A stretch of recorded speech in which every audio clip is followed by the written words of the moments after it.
এই সরকারের যে ভিত্তিভূমি সূচনা বিন্দুটি তিনটি বড় বড় বিষয় নিয়ে সৃষ্টি হয়েছে। একটি হলো যে পতিত সরকারে রেখে যাওয়া বিভিন্ন সমস্যা, এবং দ্বিতীয়ত হলো যে বিগত দুই দশকের প্রথমত হলো যে পতিত সরকারে রেখে যাওয়া বিভিন্ন ধরনের সমস্যা, কাঠামোগত সমস্যা এবং নীতিগত সমস্যা, এবং দ্বিতীয়ত বিগত এই 2 বছরে যে অনিষ্পন্ন সংস্কার এবং এর সাথে আরো বেশি যে সমস্ত বাড়তি নতুন সমস্যা যুক্ত হয়েছে সেইটা। আর তৃতীয় আরেকটা হয়েছে, সেটা আপনারা সবসময় মনে রাখবেন, এটা অত্যন্ত দ্রুত পরিবর্তনশীল একটি বিশ্বের ভিতরে আমরা অবস্থান করছি, যেখানে বাণিজ্য, বিনিয়োগ এবং অন্যান্য শ্রমের সরবরাহ সবকিছু একটা অস্বস্তির ভিতরে, নীতিহীনতার ভিতরে অবস্থান করছে। এই তিনটি জিনিসের ভিতর দিয়ে কিন্তু ওনাদের এই পরিস্থিতির সৃষ্টি হয়েছে। I am Ox. এই পরিস্থিতির ভিতরে ওনারা একটা দায়িত্ব পেয়েছেন, একটি নিরঙ্কুশ বিজয়ের ভিতর দিয়ে নতুন সরকার এসছে, সেহেতু রাজনৈতিক শক্তি হিসেবে ওনারা যথেষ্ট সামর্থ্যবান। আবার একই রকম ভাবে 50-এর উপর একটি মন্ত্রিসভা গঠিত হয়েছে, তার 40 জনের মতো ওখানে নবীন মন্ত্রী আছেন, যাদের প্রশাসনিক সেই অর্থে বা রাষ্ট্র পরিচালনার প্রত্যক্ষ অভিজ্ঞতা আগের মতো সেই অর্থে নাই। ওনারাও সেটা এই নতুন প্রবেশের ভিতর দিয়ে আসছেন। এটা শক্তি হিসেবেও দেখা যায়, আবার একটা চ্যালেঞ্জ হিসেবেও দেখার সুযোগ আছে। এইরকম একটি পরিস্থিতিতে আজকে আমাদের যে আলোচনাটা হলো, সেই আলোচনাটা আপনারা লক্ষ্য করবেন যে সরকারের পক্ষ থেকে যে 2-3টি মূল লক্ষ্য ঘোষণা করা হয়েছে, তার সাথে খুব বেশি বিপরীতের ভিতরে নাই। সরকার বলেছে আইন শৃঙ্খলা পরিস্থিতিকে স্থিতিশীল করাটা হলো সবচেয়ে গুরুত্বপূর্ণ। আপনারা জানেন যে নাগরিক প্ল্যাটফর্মের পক্ষ থেকে নির্বাচনের প্রাক্কালে আমরা বাংলাদেশের বিভিন্ন জায়গায় যে সভা সমিতি করেছি, আমরা যে ইস্তেহার প্রস্তুত করার জন্য যে উপাদান সংগ্রহ করেছি, তখন একটা কথা খুব পরিষ্কার ভাবে এসেছে। যদিও সরকার 3টি বিষয়ের কথা বলেছে, একটি হলো বিচার, একটি সংস্কার আর একটি নির্বাচন। আর আমাদের মানুষরা আমাদের বলেছে এর সাথে চতুর্থ বিষয় ছিল নিরাপত্তা। নিরাপত্তা এবং এই তথাকথিত মবের শাসন থেকে মুক্তি চাই, এবং আইনের শাসন সবার জন্য সমানভাবে যাতে আছে। যেহেতু সেই অর্থে সরকারের পক্ষ থেকে এই যে আইন শৃঙ্খলা এবং নিরাপত্তাকে সর্বোচ্চ অগ্রাধিকার দিয়ে দিয়েছেন, এটা শুধু সামাজিক রাজনৈতিক না, অর্থনৈতিক তাৎপর্য কিন্তু খুবই গভীর। এটা আপনারা খুব পরিষ্কার ভাবে বুঝেন। এটার ভিতরে আপনার দখলদারি, এটার ভিতরে যে অন্যান্য যে আপনার জবরদস্তি, এবং এটার সাথে যে বিভিন্ন ধরনের এইটার যে আমাদের যে ঘুষ নেওয়া ইত্যাদি, আপনার হয়রানিমূলক বিভিন্ন অর্থ সংগ্রহ করা, এইগুলোকেও মোকাবেলা করবে বলে আমরা মনে করি। এটার একটা অর্থনৈতিক তাৎপর্য। দ্বিতীয় সরকারের থেকে বলা হয়েছে যে দ্রব্যমূল্য নিয়ন্ত্রণ করা, বিশেষ করে রমজানের প্রাক্কালে এই কথাটা তাৎপর্য খুবই বেশি। দ্রব্যমূল্য নিয়ন্ত্রণের চেষ্টা গত 1.5 বছর ধরে হয়েছে, আশানুরূপ ফলাফল পাওয়া যায়নি, কিন্তু এখন যেন আবার উল্টো দিকে যাত্রা শুরু না করে, সেটাও একটা বড় বিষয়। সেহেতু দ্রব্যমূল্যের বিষয়টিও খুবই গুরুত্বপূর্ণ। এর সাথে অন্যান্য বিষয়গুলো আছে, সেটা আপনার জ্বালানি নিরাপত্তার কথাটাও এর সাথে এসেছে, খাদ্য নিরাপত্তার কথাও আসবে এটার সাথে, এবং ব্যক্তি খাতে বিনিয়োগকে বৃদ্ধি করা, কর্মসংস্থান তৈরি করা, এগুলি। কিন্তু যেই কথাগুলি এই সরকার নতুনভাবে এসে বলেছে, সেই কথাগুলির সাথে শিরোনামের দিক থেকে আমাদের কোনো অসুবিধা নাই। আমরা এইগুলিকে যথোপযুক্ত বলে মনে করি। বিষয়টা এই জায়গায় না, বিষয়টা হলো যে এইগুলিকে অর্জন করার ক্ষেত্রে ওনারা কি কৌশল দিবেন, কি পদক্ষেপ দিবেন, কি পরিবর্তিত মনোভঙ্গি দেখাবেন, সেইটা অনেক গুরুত্বপূর্ণ। সেহেতু আমাদের লক্ষ্য উদ্দেশ্য সম্বন্ধে কোনো বিমত নেই। আমাদের প্রশ্ন হলো এগুলোকে কিভাবে কার্যকর করবেন, সেইটার পথরেখা নিয়ে আমাদের প্রশ্ন, এবং সেইটার পদরেখাকে কিছুটা আলোকিত করার জন্য আজকে আমাদের এই আলোচনা, যাতে করে আমরা খুব দ্রুততার সাথে একদম সূচনার সময় এই কথাগুলো বলে রাখতে পারি ইতিহাসের সাক্ষ্য হিসেবে আপনাদের সামনে আর কি। তো আমরা কি বলছি এখানে, সেটা হলো যে একটা বড় বিষয় হলো আর্থিক স্থিতিশীলতা বা সামষ্টিক অর্থনৈতিক স্থিতিশীলতা। এইটা হলো the mother of all reforms। এই কোনো অর্থনীতি যদি মাতা পিতা হিসেবে দেখতে হয়, তাহলে এইটি হলো স্থিতিশীলতা। স্থিতিশীলতাকে আমরা 3-4টি সূচক দিয়ে বোঝার চেষ্টা করছি। একটা হলো অবশ্যই দ্রব্যমূল্য, দ্বিতীয়ত হলো আপনার সুদের হার, তৃতীয়ত হলো টাকার মূল্যমান এবং চতুর্থ হলো দায় দেনা পরিস্থিতি। এই চারটি সূচককে আমরা মনে করি একেবারে চোখের নজরের ভিতরে প্রতিনিয়ত ঘন্টায় ঘন্টায় রাখার মতো ওনাদের এই সরকারের করণীয়। এইটা হলো 1 নম্বর, স্থিতিশীলতার অভাব।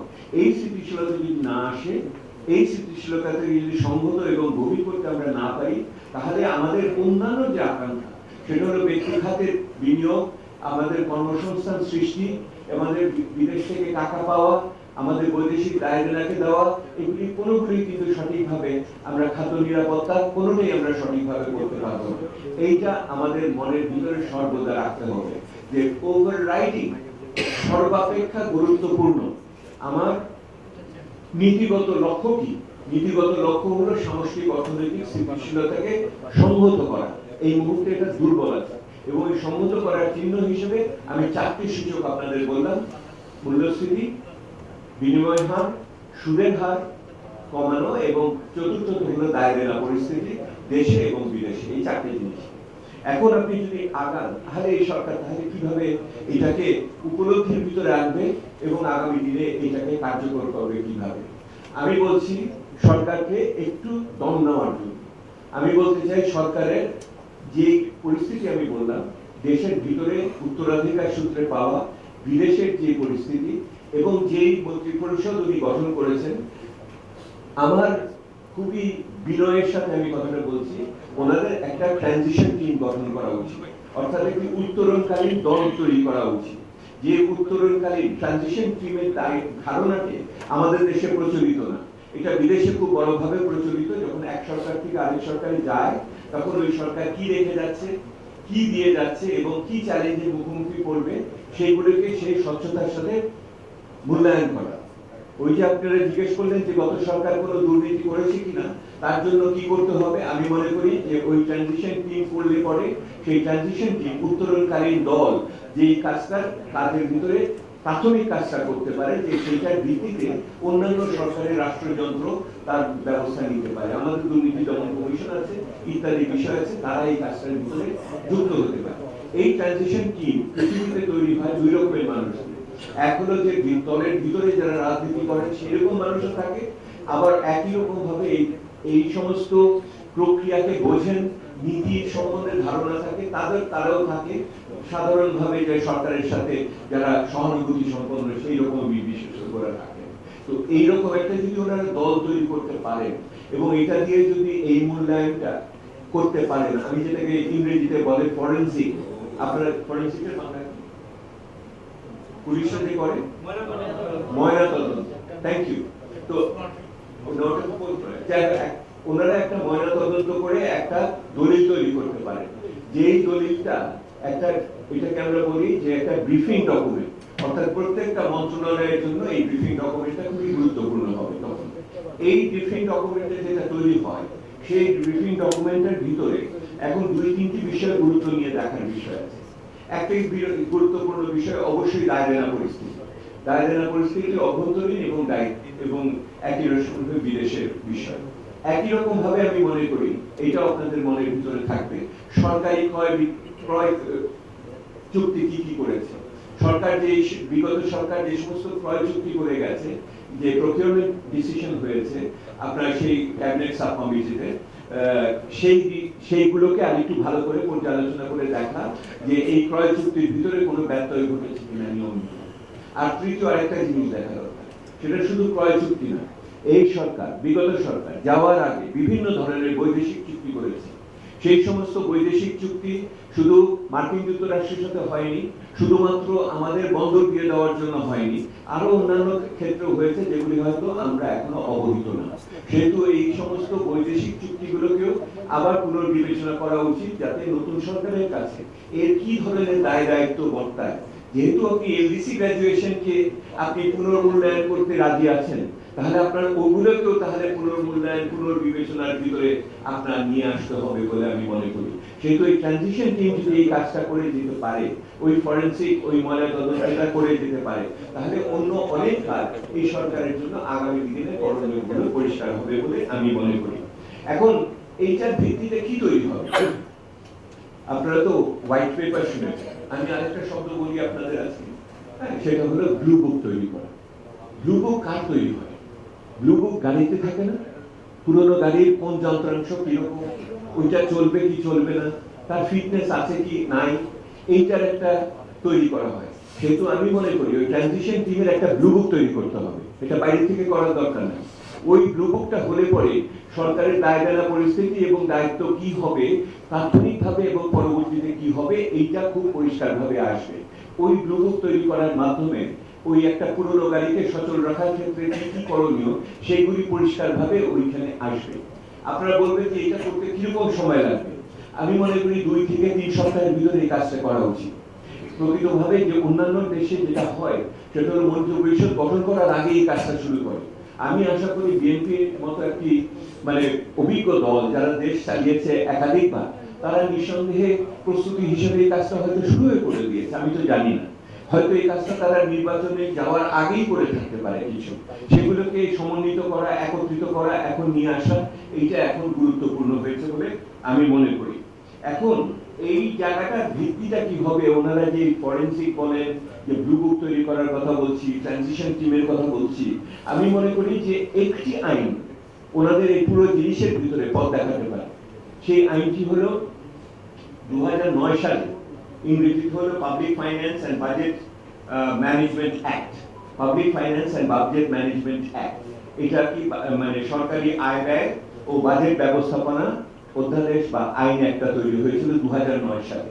সেই 2009 সালে যে বাজেট ব্যবস্থাপনার আইন হয়েছিল, যারা এই আইন করেছিল সেই আইন তারা মানেনি এবং ওই আইন অনুযায়ী বিগত সরকারও চলেনি, যে বিদায়ী সরকার চলেনি। আমার কথা হলো যে আগামী দিনের আর্থিক ব্যবস্থাপনার যদি কোনো বাইবেল নিতে হয় আপনার, তাহলে হলো ওই আইনটা। আর্থিক স্বচ্ছতার ক্ষেত্রে এই আইনটা খুবই গুরুত্বপূর্ণ আছে।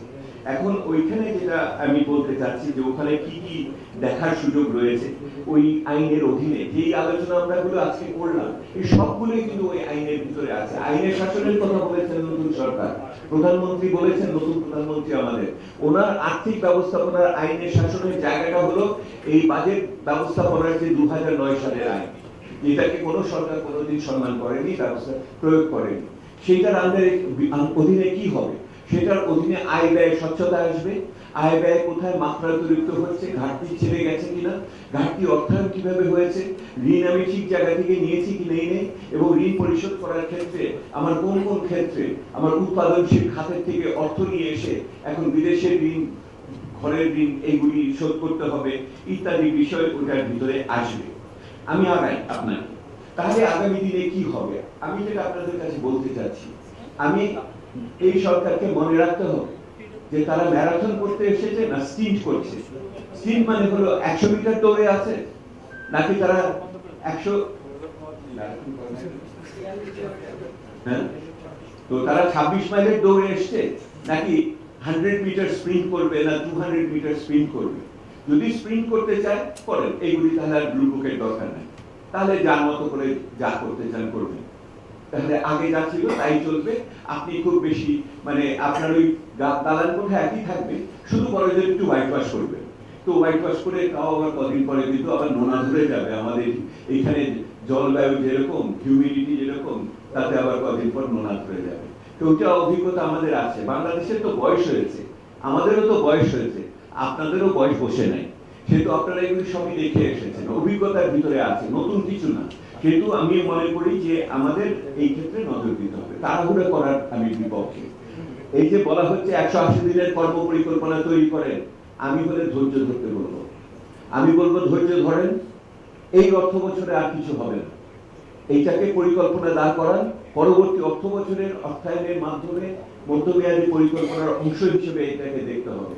আগামীকাল থেকে আপনি ওই কর্মসূচি বাস্তবায়নের জন্য লেগে গেলেন, আর আপনি জানেন না যে 2 তলার বাড়ি না 1 তলার বাড়ি, না কাঠের বেড়া না টিনের বেড়া, তারপরে আপনি এখন দালান কোঠা বানাতে চাচ্ছেন। এইগুলি একটু বাস্তবসম্মত হন, রাষ্ট্রনায়ক উচিতভাবে আমাদের আগাতে হবে। আমি আপনাদের আরো যেটা বলছি, তাহলে ওই যে আইনের কথা বললাম, 2009 সালের যে আর্থিক বাজেটারি ব্যবস্থাপনার আইন আছে, সেখানে একটা সুনির্দিষ্ট একটা ধারা আছে। সুনির্দিষ্ট ধারা হলো এই যে ত্রৈমাসিক আর্থিক বিবৃতি দিতে হবে সংসদে। আমাদের পুরনো মন্ত্রীরা লোটাস কামাল সাহেব থেকে আরম্ভ করে, মুহিত সাহেব থেকে আরম্ভ করে, এমনকি সাম্প্রতিক কালেও আমরা এই তথ্য বিবৃতি, ত্রৈমাসিক বিবৃতি পাইনি। এই আর্থিক বিবৃতিটাই হলো আমাদের সবচেয়ে বড় সেই অর্থে পাহারাদার আর্থিক স্বচ্ছতা এবং ব্যবস্থাপনার ক্ষেত্রে। ওই বাজেট বাস্তবায়নের যে দুরাচার যাতে না হয় সেটা দেখার ক্ষেত্রে। তাহলে আমি কি বলছি, আপনি একটি উত্তরণকালীন দল তৈরি করেন, তাকে দিয়ে আপনি ময়না তদন্ত করে একটা পরিস্থিতির ভিতরে আসেন এবং সেইটার ভিত্তিতে পুরো জিনিসটা নিয়ে আপনি প্রথম যে আর্থিক বিবৃতিটা দেওয়া আপনার প্রয়োজন সেটা হলো মার্চ মাসের শেষে। 2026 সালের মার্চ মাসের শেষে সংসদের সভায় আপনি ওই আর্থিক বিবৃতিটা দেন, যেই আর্থিক বিবৃতির সাথে আপনার শুধুমাত্র যে পরিস্থিতির মূল্যায়ন থাকবে না তা না, এই সরকারের বাদবাকি সময়টুকুর অর্থনৈতিক কৌশল কি হবে, কেন মানুষকে ধৈর্য ধরতে হবে, কেন মানুষকে এই আপনার ব্যয়ের ক্ষেত্রে পরিমিতিবোধ দেখাতে হবে, এইটা তাকে ব্যাখ্যা করতে হবে। এবং এই রাজনৈতিক কৌশল যদি আপনি ব্যাখ্যা করতে না পারেন অর্থনৈতিক ব্যবস্থাপনা, তাহলে কোনোদিনই আপনি মানুষের পক্ষে আনতে পারবেন না অংশীজনকে। বিগত সরকারের যদি অন্যতম ব্যর্থতার জায়গা থেকে থাকে, তার অন্যতম ব্যর্থতা হলো সে তার অর্থনৈতিক কৌশলকে কোনো ধরনের দলিলপত্র দিয়ে সামনে আনেনি। আমরা বলেছিলাম শ্বেতপত্রের ভিতরে যে 2 বছরের অর্থনৈতিক পরিকল্পনা সামনে নিয়ে আসেন। ওই অর্থনৈতিক পরিকল্পনা, আমার পরিকল্পনা মন্ত্রী যাওয়ার 2 দিন আগে উনি একটা 3 বছরের পরিকল্পনা তৈরি করার কথা বলেন। মানে এটাকে আমরা কি বলবো, কি কারণে যাওয়ার 2 দিন আগে এসে অর্থনৈতিক পরিকল্পনার কথা বলে একটা মানুষ? এটা তো একটা অবিশ্বাস্য জিনিস, একটা অভিজ্ঞ একটা মানুষ, আমাদের শ্রদ্ধেয় বড়জন, এবং সেটা ওনারা করেননি। সেহেতু কৌশলটাকে পরিষ্কার করতে হবে, কি চাই, কি কর্মসূচিকে ওইটা একটা অর্থনৈতিক কৌশলের ভিতরে আসবে এবং এই অর্থনৈতিক কৌশলগুলোর পর্যায়ক্রমে বলতে হবে। আমি প্রথমে মার্চ মাস পর্যন্ত কি করব, আমি বাজেট পর্যন্ত কি করব এবং তারপরে কি করব। যে প্রশ্নটি আমরা বলেছি, ওই অর্থনৈতিক কৌশলের ভিতরে কি লক্ষ্যমাত্রা নিয়ে বা কি কি আঙ্গিক থেকে আমি বাজেটকে সংশোধন করব সেটা আমাকে বলতে হবে। এর আগ পর্যন্ত বাজেট সংশোধনের যে প্রক্রিয়া আমরা দেখেছি, আমি এই শব্দ ব্যবহার করেছি যে যেই সমস্ত আপনার পরিসংখ্যান ব্যবহার করা হয় সুরিয়ালিস্টিক, অলৌকিক, পরাবাস্তব বিভিন্ন পরিসংখ্যান ব্যবস্থা করা হয়, যে পরিসংখ্যান কেউই অর্জন করতে পারবে না এইরকম সমস্ত পরিসংখ্যান ওখানে দেওয়া হয়, বিশেষ করে জাতীয় রাজস্ব বোর্ডের জন্য শুধুমাত্র ব্যয়ের হিসাব মিলানোর জন্য ওই আয় ওইখানে দেখা হয়। তো আমার ওই জায়গাটাতে আসতে হবে।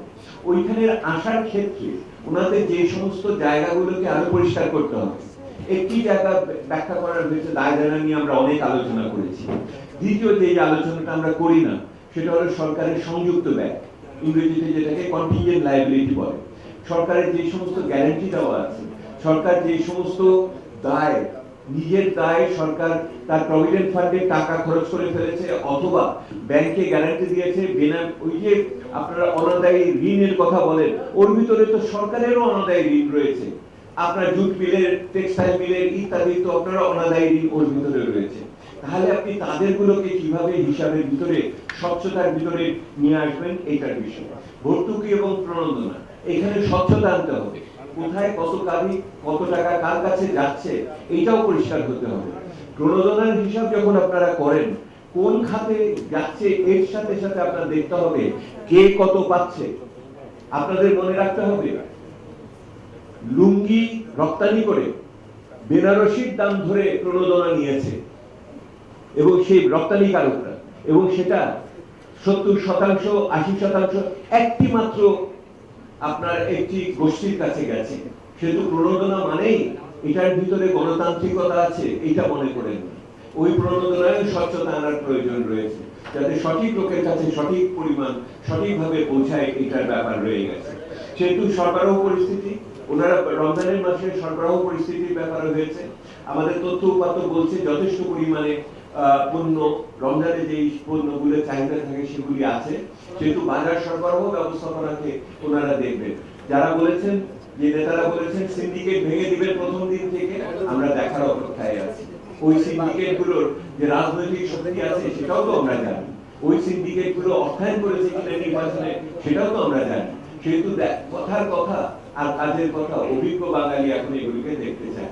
নির্বাচন উত্তর বাঙালি কিন্তু অভ্যুত্থান উত্তর বাঙালি তাকায় এটা বুঝতে চায়। আমি শেষ করি আপনাকে, সেটা হলো যে মার্চের শেষে সংসদে বিবৃতি আমি প্রত্যাশা করি, ওইটার ভিতরে আপনার ওই ব্লু বুকের ভিতর দিয়ে যে তদন্ত ফলাফল পাওয়া যাবে সেটাকে তুলবেন, আপনি বাজেট সংশোধন করবেন কিভাবে সেটা আপনি বলবেন, স্বল্প মেয়াদে আপনার অর্থনৈতিক কৌশলকে আপনি বলবেন, এবং মধ্যমেয়াদে আপনার নবম পঞ্চবার্ষিক পরিকল্পনার যে লক্ষ্যগুলোকে আপনি আপনার নির্বাচনী প্রতিশ্রুতির সাথে মিলিয়ে দেখবেন। নির্বাচনী প্রতিশ্রুতির সাথে মিলিয়ে দেখার সময় হলো আপনার আগামী বাজেট এবং মধ্যমেয়াদী পরিকল্পনার সাথে। তৎজলদি এই আগামীকাল থেকে এই কাজটা করলে পরে আমার মনে হয় সরকার তার অর্থনৈতিক ভিত্তি সম্বন্ধে সম্যক ধারণা নিয়ে সামনের দিকে এগোতে পারবে বলে আমার মনে হয় না। এক কথা হলো সরকারকে এই মুহূর্তে কোনো জনতুষ্টিবাদী পদক্ষেপ নেওয়ার সুযোগ নাই। সরকারকে অবশ্যই যেটাকে বলা হচ্ছে আমরা হার্ড বাজেট কনস্ট্রেইন, অর্থাৎ আপনি কৃচ্ছতা না করেন কিন্তু সংযম দেখাতে হবে। আর্থিক ব্যবস্থাপনায় যদি কৃচ্ছতা না করেন, অন্তত সংযম না দেখান, তাহলে কিন্তু আগামী দিনে আগামী অর্থ বছরের মূল্যস্ফীতি থেকে আরম্ভ করে অন্যান্য অসুবিধাগুলো খুবই পরিষ্কারভাবে উপরে যাবে। আজকের দিনটি আপনারা মনে রেখেন, যাতে কোনোদিন বলতে পারি বলেছিলাম কিন্তু এই কথাটা আপনারা খেয়াল রাখবেন আর কি কোনোদিন। আমি যেটা বলছি শেষ কথা, রমজান শুরু হয়েছে, সংযমের মাস, অর্থনৈতিক ব্যবস্থাপনায় সংযম দেখানোর এইটি সময়। ধন্যবাদ।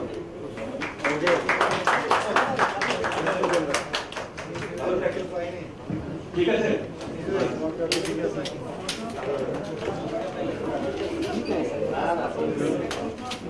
ভালো সংযম